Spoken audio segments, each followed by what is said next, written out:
Hi, it's Thomas. Welcome back to the course Corporate Finance. Today we're discussing liquidation.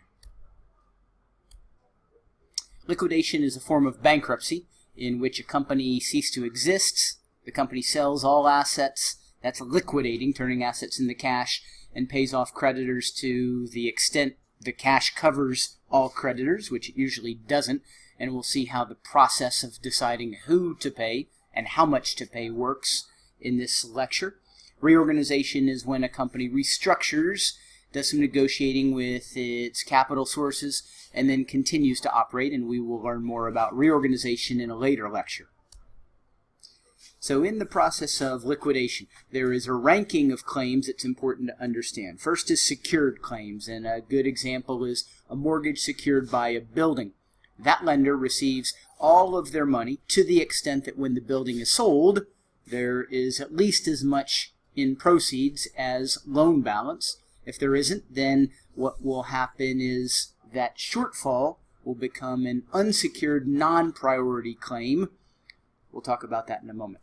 The first claim is secured claims, the highest level, secured by an asset, a loan secured by an asset. Then is unsecured priority claims. So they're not secured by an asset, but based on bankruptcy law, they have priority. These are fees to the professionals, attorneys, and accountants running the liquidation, wages to employees for a certain amount of time, and taxes that are due. Unsecured non-priority claims is everybody else that has some kind of liability type claim against the entity. And then finally, shareholders, which probably won't get anything. They might get a partial amount of money relative to their original investment. But if the company's capable of covering all liabilities, they're probably not in a bankruptcy situation, or at least not in a liquidation. That might be more of a scenario in which they would do a reorganization. Again, we'll learn more about that in a later lecture. So this is the ranking: secured claims, unsecured priority claims, unsecured non-priority claims. Now the second node, which I've already briefly described, is that a secured claim which isn't fully covered in the sale of the asset securing the claim, has a shortfall, and that shortfall moves down to unsecured non-priority. So it sort of skips level number 2, goes from secured claims, level 1, down to unsecured non-priority claims, level 3. We're going to work through a detailed example to see how this process works. And the claims at each level have to be paid in full before any claims at the next level are paid. So again, in our example, we're going to see how this works, but it's possible that there isn't enough money to pay, in particular, between unsecured non-priority and stockholder. There usually isn't enough money to pay unsecured non-priority claims in full, which means the stockholders don't get anything. And that is how we will see the example in our example we'll work through together.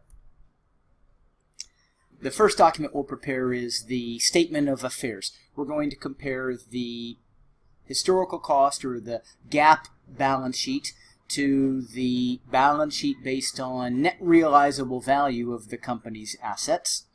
And in this format, because secured assets are closely connected to the debt associated with the asset, we're going to put those two items together. So we'll be mixing, in some cases, assets and liabilities, which isn't the normal format of a balance sheet. We'll have 3 columns: the book value, as would be presented on the balance sheet, secured and priority claims, because those have the higher ranking, and then unsecured claims, which have the lowest ranking. We probably won't have equity. You're normally going to see equity on a balance sheet, the amount of assets greater than liabilities.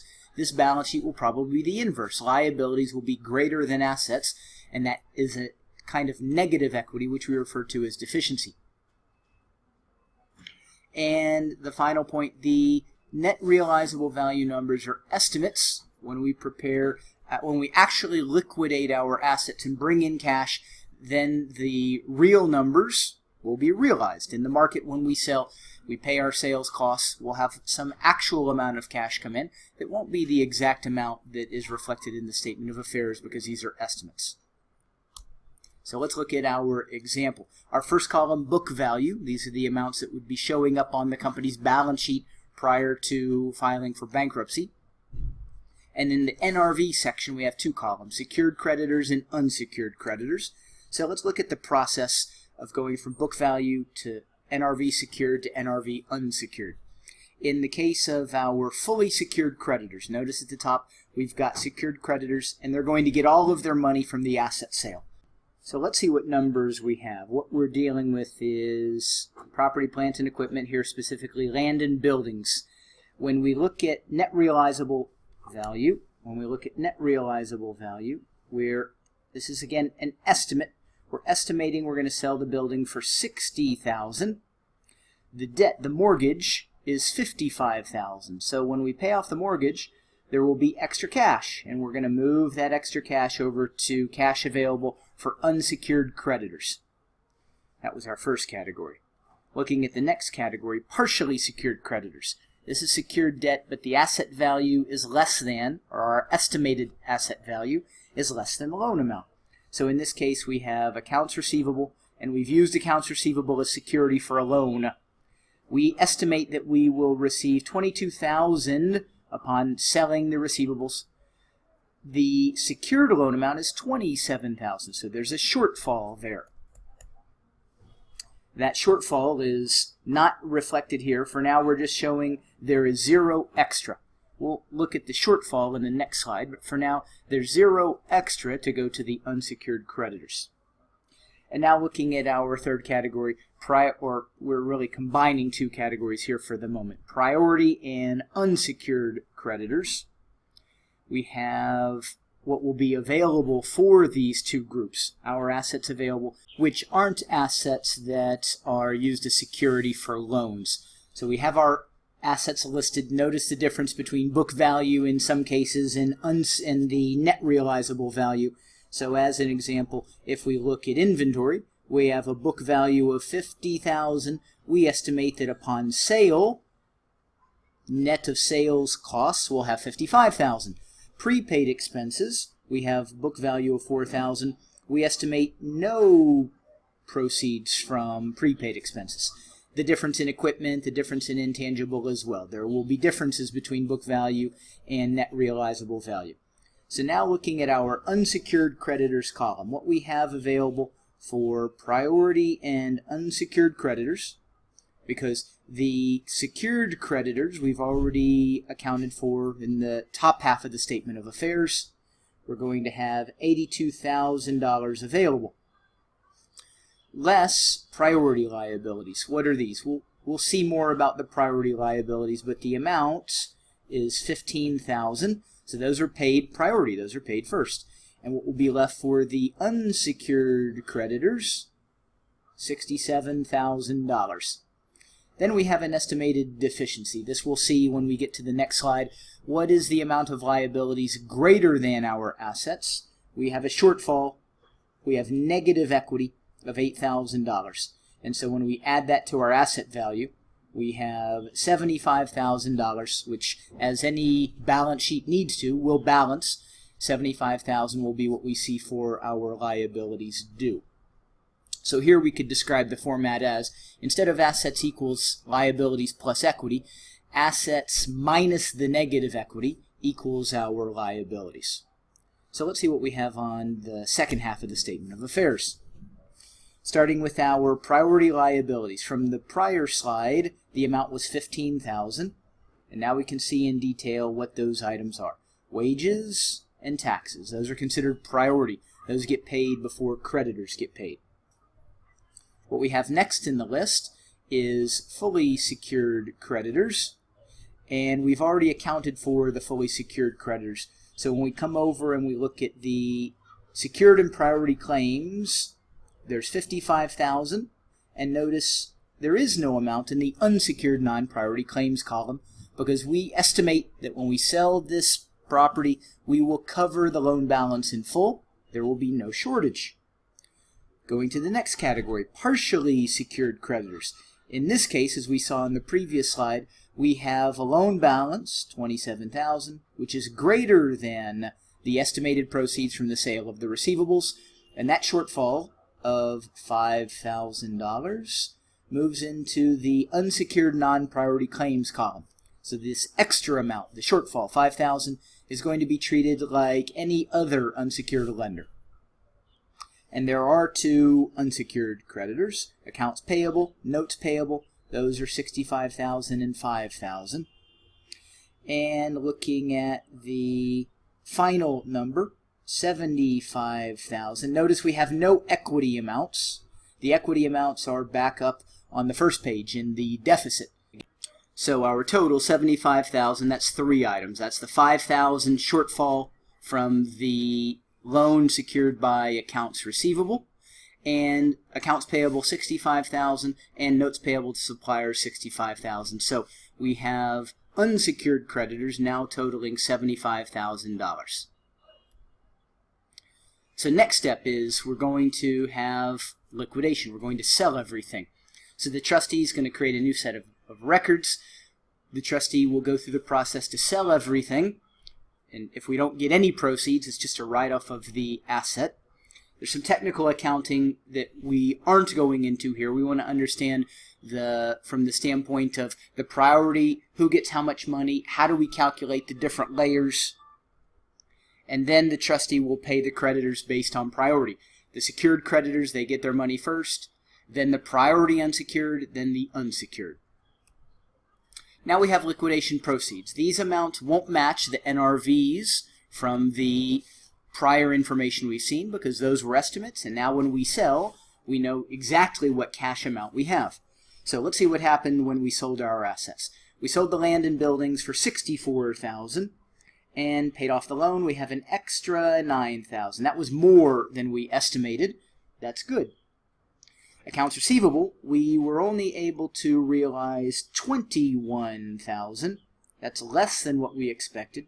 So we pay $21,000 of that loan off. Now, there's no extra cash because the balance is $27,000. We don't have enough to cover the balance, so there's certainly no extra cash. We've got a shortfall we'll have to address later. So what we see we have now is cash available of $83,495. Let's see how we're going to allocate that among our creditors. Post-liquidation balance sheet. We have assets, liabilities, and a deficit, negative equity. Let's see what the details are. Our cash available is the only asset. So the total liabilities and equity, or total liabilities and negative equity, or a deficit here, has to also sum to $83,495.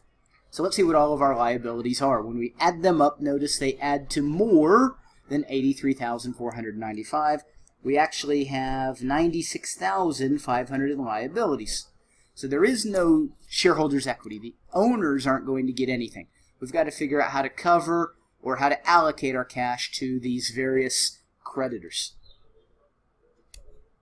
So here's our final settlement. How do we allocate the $83,495?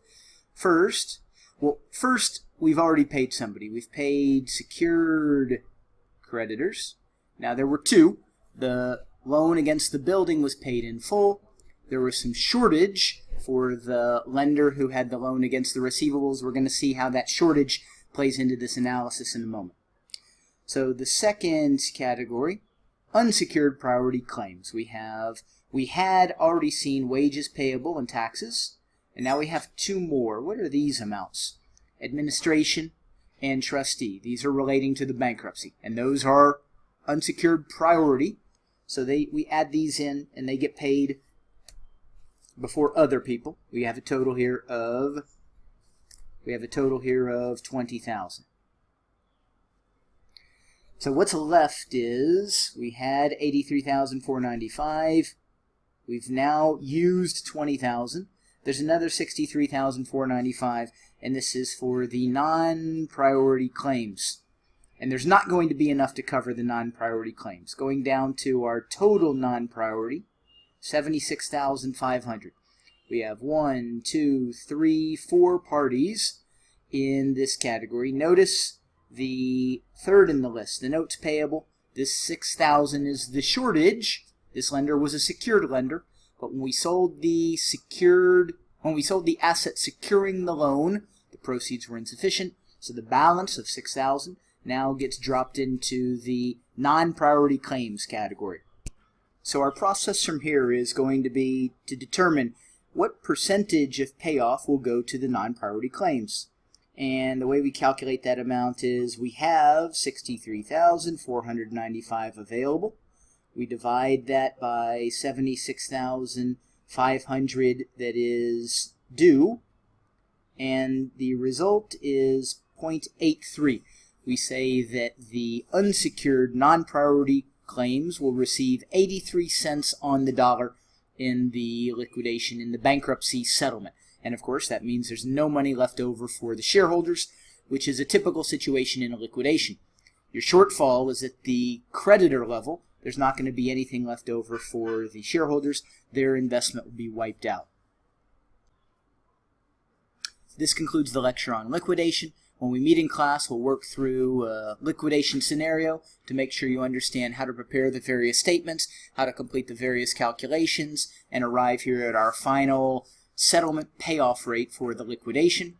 I look forward to seeing you then.